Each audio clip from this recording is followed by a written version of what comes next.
Welcome back to From Score to Stage. I'm Shane Jensen, and today we're talking about something every musical theater composer and arranger eventually faces: how to orchestrate for small ensemble without losing energy, color, and emotional impact of a full pit.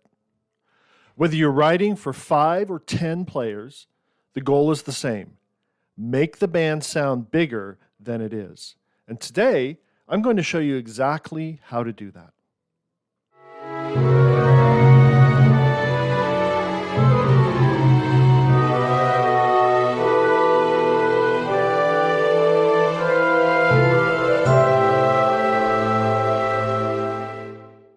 First, start with your core colors. When you only have a handful of musicians, every instrument has to earn its place. So start by identifying the core colors, the sounds that define your show's musical identity. I'm orchestrating a musical right now that only has 5 pieces: piano, violin, viola, cello, and flute.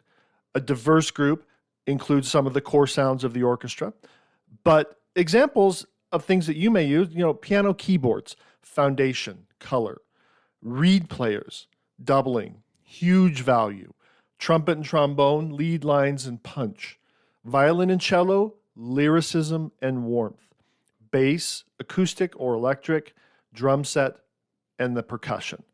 In the current show that I'm doing, I chose these instruments because they do provide a warmth, and the style of the musical calls for that. Think of these players as your palette. You're not trying to imitate a 25-piece orchestra. You're creating a focused, intentional sound world. Second, using doubling to expand your palette. In small musical theater orchestration, doubling is your best friend. For example, reed 1 could play perhaps flute, clarinet, alto sax. Reed 2 could play clarinet, tenor sax. The keyboard on a synthesizer using MainStage might be able to play piano, organ, pads, and some mallets. Percussion, you have drum set, and then you can have some auxiliary instruments as well. One player can switch colors instantly, gives you the illusion of a much larger ensemble. Number 3, write with clarity, not density. A common mistake is trying to cram too many lines to make up for missing players. But in a small ensemble, clarity is king. Keep voicings open, avoid muddy mid-range clutter, let each line have a purpose, use counter lines sparingly but effectively. Understand that once you have your melody, you have your harmony areas, fill in with the other instruments into some of these highlights and counter melodies. When every part is clear, the ensemble sounds confident and intentional, not thin. Lean into the strengths of each player. Small pits are intimate. You hear every detail. So write to the strength of your musicians. If you know going into it ahead of time who your musicians are going to be, then you have a great opportunity to write for them. Some examples include: give the reed player some expressive lines that they can shape, or let the violin carry the emotional moments. Use the trumpet for brilliance and lift.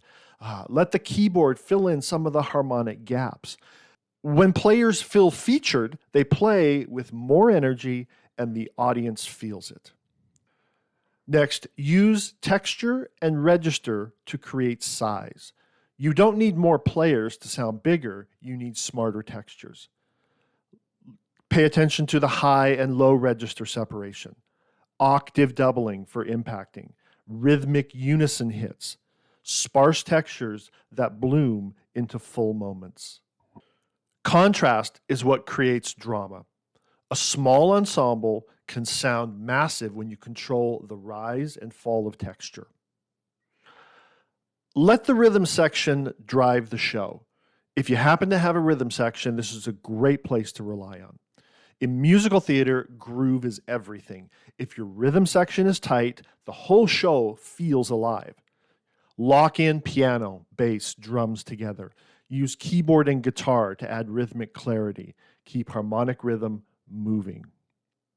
A strong rhythm section makes even 5 players feel like a full band. Next, embrace the uniqueness of the small ensemble.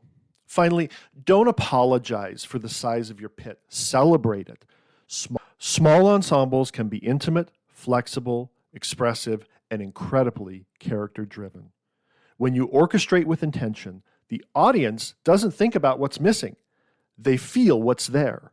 If you found this helpful, hit like, subscribe, and drop a comment about what orchestration topics you want to see next.